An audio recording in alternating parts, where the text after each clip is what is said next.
अस्सलाम वालेकुम नाज़रीन, मुनसिफ टीवी के खबरनामे में आपका इस्तकबाल है। मैं हूं नौशीन। रुख करते हैं तफसीली खबरों की जानिब। वज़ीर-ए-आज़म नरेंद्र मोदी आज अपने रेडियो प्रोग्राम मन की बात में किसानों के मसाइल और तजावीज़ पर बातचीत कर रहे हैं। तहवील आराज़ी बिल के तनाजुर में पीएम मोदी का किसानों से जुड़ना अहम माना जा रहा है।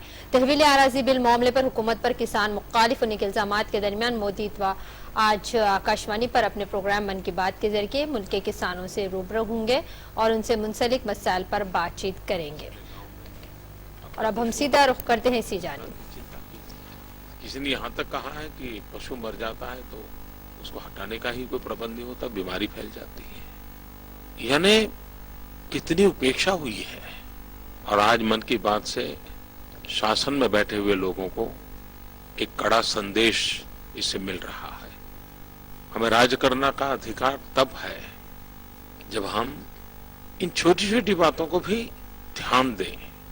ये सब पढ़ करके तो मुझे कभी कभी शर्मिंदगी महसूस होती थी कि हम लोगों ने क्या किया है। मेरे पास जवाब नहीं है क्यों किया है। हाँ, मेरे दिल को आपकी बातें छू गई है। मैं जरूर बदलाव के लिए प्रामाणिकता से प्रयास करूंगा और उसके सभी पहलुओं पर सरकार को जगाऊंगा, चेताऊंगा, दौड़ाऊंगा।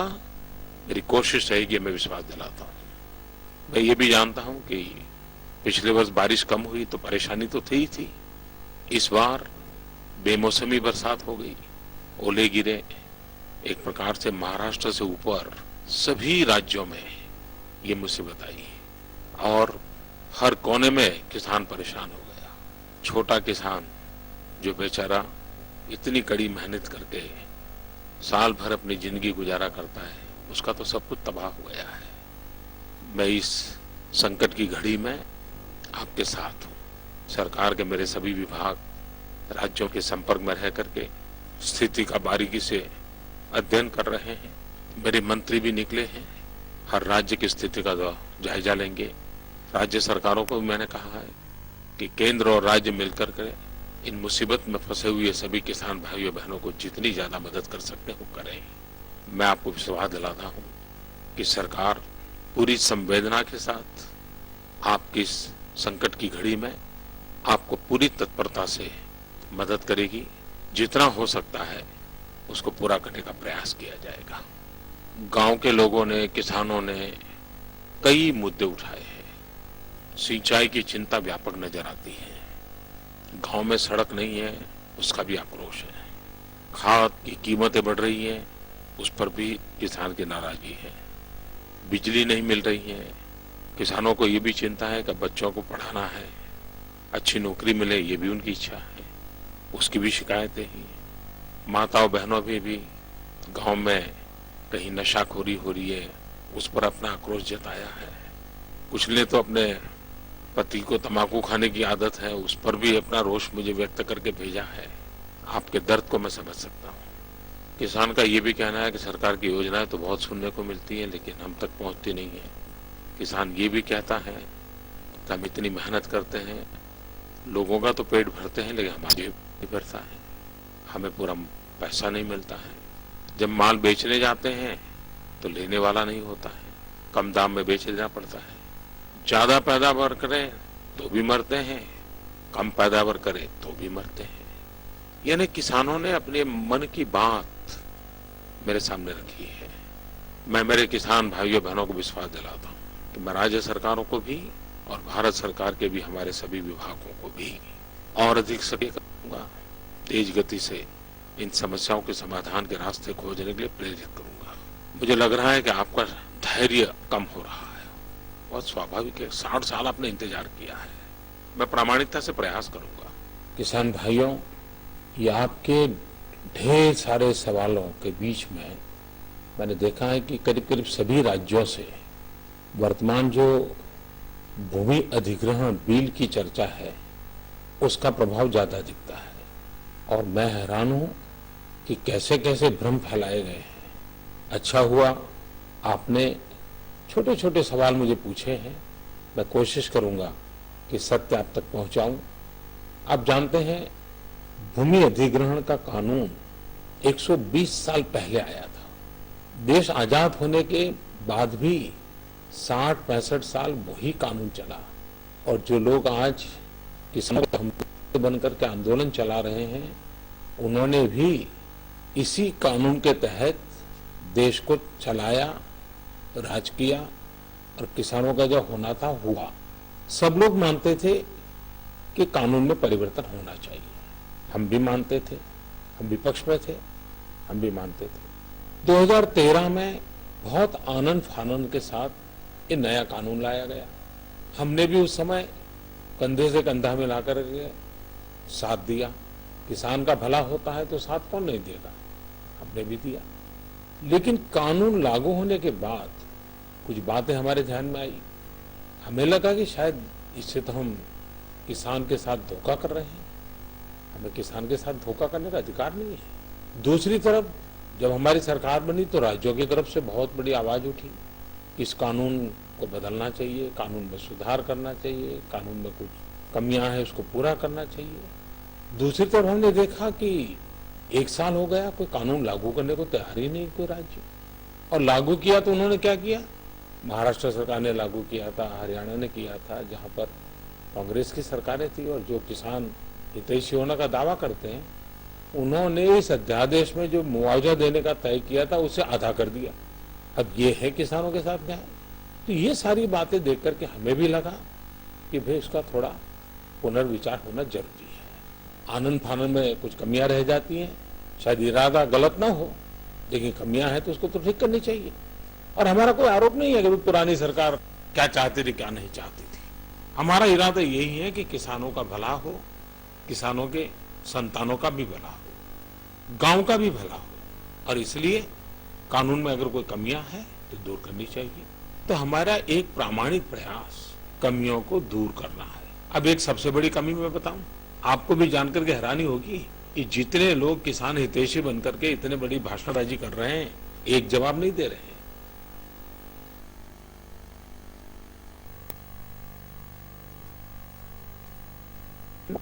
संपादित की जाती है, जैसे रेलवे, नेशनल हाईवे, खदान के काम। आपको मालूम है पिछली सरकार के कानून में इन 13 चीजों को बाहर रखा गया है। बाहर रखने का मतलब ये है कि इन 13 प्रकार के कामों के लिए जो कि सबसे ज्यादा जमीन ली जाती है, उसमें किसानों को वही मुआवजा मिलेगा जो पहले वाले कानून से मिलता था। मुझे बताइए, ये कमी थी कि नहीं, गलती थी कि नहीं? हमने इसको ठीक किया और हमने कहा कि भाई इन 13 में भी भले सरकार को जमीन लेने की हो, भले रेलवे के लिए हो, भले हाईवे बनाने के लिए हो, लेकिन उसका मुआवजा भी किसान को 4 गुना तक मिलना चाहिए। हमने सुधार किया। कोई मुझे कहे क्या ये सुधार किसान विरोधी है क्या? हमें इसलिए तो अध्यादेश लाना पड़ा। अगर हम अध्यादेश न लाते तो किसान की तो जमीन वो पुराने वाले कानून से जाती रहती, उसको कोई पैसा नहीं मिलता। जब ये कानून बना तब भी सरकार में बैठे लोगों में कईयों ने इसका विरोधी स्वर निकाला था। स्वयं जो कानून बनाने वाले लोग थे, जब कानून का रूप बना तो उन्होंने तो बड़े नाराज होकर के कहा दिया कि ये कानून न किसानों की भलाई के लिए है, न गांव की भलाई के लिए है, न देश की भलाई के लिए है। ये कानून तो सिर्फ अफसरों की तिजोरी भरने के लिए, अफसरों को मौज करने के लिए, अफसरशाही को बढ़ावा देने के लिए, यहां तक कहा गया था। अगर ये सब सच्चाई थी तो क्या सुधार होना चाहिए कि नहीं होना चाहिए? और इसलिए हमने कमियों को दूर करके किसानों का भला करने की दिशा में प्रयास किए हैं। सबसे पहले हमने काम किया, 13 कानून जो कि भूमि अधिग्रहण कानून के बाहर थे और जिसके कारण किसान को सबसे ज्यादा नुकसान होने वाला था, उसको हम इस नए कानून के दायरे में ले आए ताकि किसान को पूरा मुआवजा मिले और उसको सारे हक प्राप्त हो। अब एक हवा ऐसी फैलाई गई कि मोदी ऐसा कानून ला रहे हैं कि किसानों को अब मुआवजा पूरा नहीं मिलेगा, कम मिलेगा। मेरे किसान भाइयों बहनों, मैं ऐसा पाप सोच भी नहीं सकता हूं। 2013 के पिछली सरकार के समय बने कानून में जो मुआवजा तय हुआ है उसमें रत्ती भर भी फर्क नहीं किया गया है। 4 गुना मुआवजा तक की बात को हमने स्वीकारा हुआ है। इतना ही नहीं, जो 13 योजनाओं में नहीं था उसको भी हमने जोड़ दिया है। इतना ही नहीं, शहरीकरण के लिए जो भूमि का अधिग्रहण होगा उसमें विकसित भूमि 20% उस भूमि मालिक को मिलेगी ताकि उसको आर्थिक रूप से हमेशा लाभ मिले। ये भी हमने जारी रखा। परिवार के युवक को नौकरी मिले, खेत मजदूर के संतान को भी नौकरी मिलनी चाहिए, ये भी हमने जारी रखा है। इतना ही नहीं, हमने तो एक नई चीज जोड़ी है। नई चीज ये जोड़ी है, जिला के जो अधिकारी हैं उसको इसने घोषित करना पड़ेगा कि उसको नौकरी किसको मिलेगी, किसमें नौकरी मिलेगी, कहां पर काम मिलेगा, ये सरकार को लिखित रूप से घोषित करना पड़ेगा।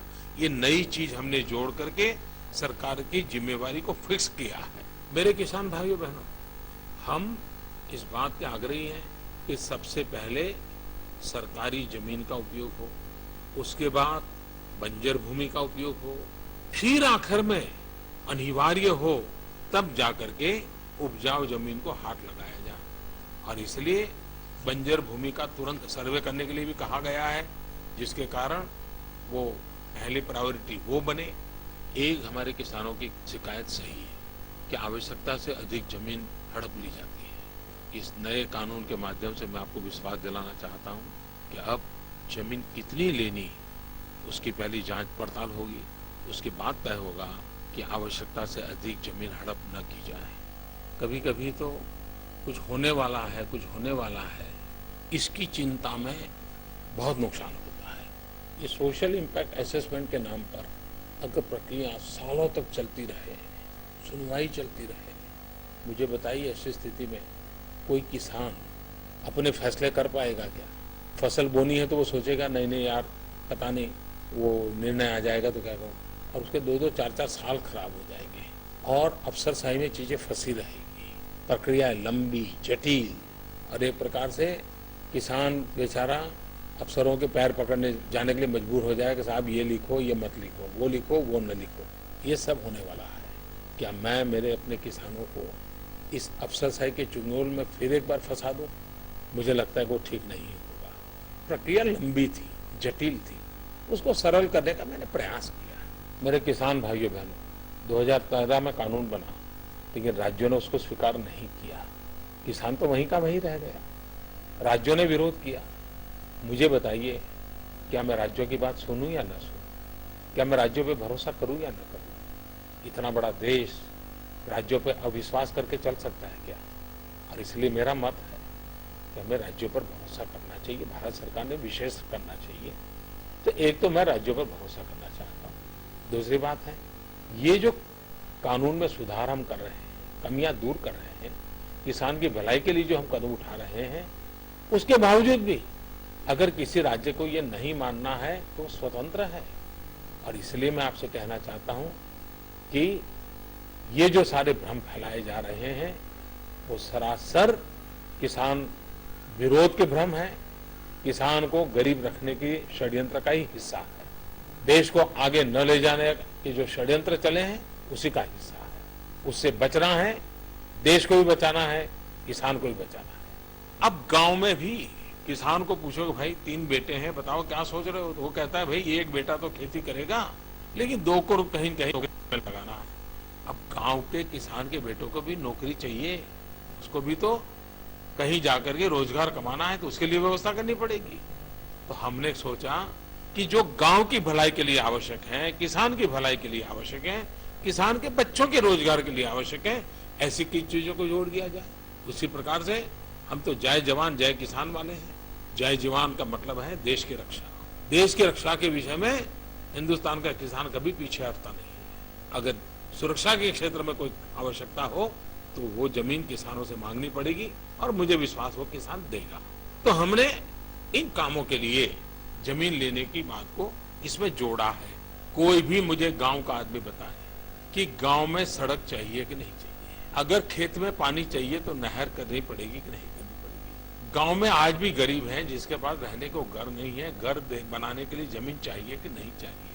कोई मुझे बताए क्या ये उद्योगपतियों के लिए है क्या, ये धन्ना सेठों के लिए है क्या? सत्य को समझने की कोशिश कीजिए। हाँ, मैं एक बात डंके की चोट पर आपको कहना चाहता हूं, नए अध्यादेश में भी कोई भी निजी उद्योगकार को, निजी कारखाने वाले को, निजी व्यवसाय करने वाले को जमीन अधिग्रहण करने के समय 2013 में जो कानून बना था, जितने नियम है वो सारे नियम उनको लागू होंगे। ये कॉरपोरेट के लिए कानून 2013 के वैसे के वैसे लागू रहने वाले हैं। तो फिर ये झूठ क्यों फैलाया जाता है? मेरे किसान भाइयों बहनों, एक भ्रम फैलाया जाता है कि आपको कानूनी हक नहीं मिलेगा, आप कोर्ट में नहीं जा सकते। ये सरासर झूठ है। हिंदुस्तान में कोई सरकार आपके कानूनी हक को छीन नहीं सकती। बाबा साहब आम्बेडकर ने हमें जो संविधान दिया है, इस संविधान के तहत आप हिंदुस्तान की किसी भी कोर्ट में जाकर के दरवाजे खटखटा सकते हैं। ये झूठ फैलाया गया है। हाँ, हमने एक व्यवस्था को आपके दरवाजे तक लाने का प्रयास किया है। एक अथॉरिटी बनाई है। अब वो अथॉरिटी जिले तक काम करेगी और आपके जिले के किसानों की समस्याओं का समाधान उसी अथॉरिटी में, जिले में हो जाएगा। और वहां अगर आपको संतोष नहीं होता है तो आप ऊपर की कोर्ट में जा सकते हैं। तो ये व्यवस्था हमने की है। एक ये भी बताया जाता है कि भूमि अधिग्रहित की गई तो 5 साल में वापस करने वाले कानून को हटा दिया गया है। जी नहीं मेरे किसान भाइयों बहनों, हमने कहा है कि जब भी प्रोजेक्ट बनाओगे तो ये पक्का करो कि कितने सालों में आप इसको पूरा करोगे, और उस सालों में अगर पूरा नहीं करते हैं तो वही होगा जो किसान चाहेगा। और उसको तो समय सीमा हमने बांध दी है। आज क्या होता है, 40-40 साल पहले जमीनें ली गई लेकिन अभी तक सरकार ने कुछ किया नहीं। तो ये तो नहीं चल सकता। तो हमने सरकार को सीमा में बांधना तय किया है। हाँ, कुछ प्रोजेक्ट ऐसे होते हैं जो 20 साल में पूरे होते हैं। अगर मान लीजिए 500 किलोमीटर लंबी रेलवे डालनी है तो समय जाएगा, तो पहले से कागज पे लिखो कि भाई इतने समय में पूरा करेंगे। तो हमने सरकार को बांधा है, सरकार की जिम्मेवारी को फिक्स किया है। मैं और एक बात बताऊं किसान भाइयों, कभी कभी ये एयर कंडीशन कमरे में बैठ करके जो कानून बनाते हैं ना, उनको गांव के लोगों की सच्ची स्थिति का पता तक नहीं होता है। अब आप देखिए, जब डैम बनता है, जलाशय बनता है, उसका नियम यह है कि 100 साल में सबसे ज्यादा पानी की संभावना हो, उस हिसाब से जमीन प्राप्त करने का नियम है। अब 100 साल में एक बार पानी भरता है, 99 साल तक पानी नहीं भरता है, फिर भी जमीन सरकार के पास चली जाती है। तो आज सभी राज्यों में क्या हो रहा है कि भले जमीन कागज पे ले ली हो, पैसे भी दे दिए हो, लेकिन फिर भी वो जमीन पर किसान खेती करता है, क्योंकि 100 साल में एक बार जब पानी भर जाएगा तो 1 साल के लिए वो हट जाएगा। ये नया कानून 2013 का ऐसा था कि आप खेती नहीं कर सकते थे। हम चाहते हैं कि अगर जमीन डूब में नहीं जाती है तो फिर किसान को खेती करने का अवसर मिलना चाहिए, और इसलिए वो जमीन किसान से कब्जा नहीं करनी चाहिए। ये लचीलापन आवश्यक था ताकि किसान को जमीन देने के बावजूद भी जमीन का लाभ मिलता रहे, और जमीन देने के बदले में रुपया भी मिलता रहे, तो किसान को डबल फायदा हो। ये व्यवस्था करना भी जरूरी है, और व्यवहारिक व्यवस्था है। उस व्यवहारिक व्यवस्था को हमने सोचा है। एक भ्रम ऐसा फैलाया जाता है कि सहमति की जरूरत नहीं है। मेरे किसान भाइयों बहनों, ये राजनीतिक कारणों से जो 2013 में जो कानून बना, उसमें भी सरकार ने जिन योजनाओं के लिए जमीन मांगी है उसमें सहमति का कानून नहीं है, और इसलिए सहमति के नाम पर लोगों को भ्रमित किया जाता है। सरकार के लिए सहमति की बात पहले भी नहीं थी, आज भी नहीं। और इसलिए मेरे किसान भाइयों बहनों, पहले बहुत अच्छा था और हमने बुरा कर दिया, ये बिल्कुल सरासर आपको गुमराह करने का दुर्भाग्यपूर्ण प्रयास है। मैं आज भी कहता हूं कि निजी उद्योग के लिए, कॉरपोरेट के लिए, प्राइवेट कारखानों के लिए ये सहमति का कानून चालू है। और एक बात मैं कहना चाहता हूं, कुछ लोग कहते हैं पीपीपी मॉडल। मेरे किसान भाइयों बहनों, मान लीजिए 100 करोड़ रुपयों का एक रोड बनना है। क्या रोड किसी उद्योगकार उठा के ले जाने वाला है क्या? रोड तो सरकार के मालिकी का रहता है, जमीन सरकार के मालिकी की रहती है। बनाने वाला दूसरा होता है। बनाने वाला इसलिए दूसरा होता है कि सरकार के पास आज पैसे नहीं होते हैं, क्योंकि सरकार चाहती है कि गांव में स्कूल बने, गांव में अस्पताल बने, गरीब का बच्चा पढ़े, इसके लिए पैसे लगे। रोड बनाने का काम प्राइवेट करे, लेकिन वो प्राइवेट वाला भी रोड अपना नहीं बनाता है, न अपने घर ले जाता है, रोड सरकार का बनाता है। एक प्रकार से सिर्फ अपनी पूंजी लगाता है। इसका मतलब ये हुआ कि सरकार का जो प्रोजेक्ट होगा जिसमें पूंजी किसी की भी लगे, जिसको लोग पीपीपी मॉडल कहते हैं, लेकिन अगर उसका मालिकाना हक सरकार का रहता है, उसका स्वामित्व सरकार का रहता है, सरकार का मतलब आप सबका रहता है, देश की 125 करोड़ जनता का रहता है, तो उसमें ही हमने ये कहा है कि सहमति की आवश्यकता नहीं है। और इसलिए ये पीपीपी मॉडल को लेकर के जो भ्रम फैलाए जाते हैं, उसकी मुझे आपको स्पष्टता करना बहुत ही जरूरी है।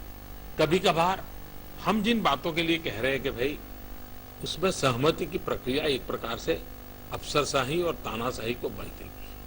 आप मुझे बताइए, एक गांव है, उस गांव तक रोड बन गया है, अब दूसरे गांव के लिए रोड बनाना है, आगे वाले गांव के लिए 5 किलोमीटर की दूरी पर वो गांव है। इस गांव तक रोड बन गया है, लेकिन इन गांव वालों की जमीन उस गांव की तरफ है। मुझे बताइए, उस गांव के लोगों के लिए रोड बनाने के लिए ये गांव वाले जमीन देंगे क्या? क्या सहमति देंगे क्या? तो क्या वो पीछे जो गांव है उसका क्या गुनाह भाई?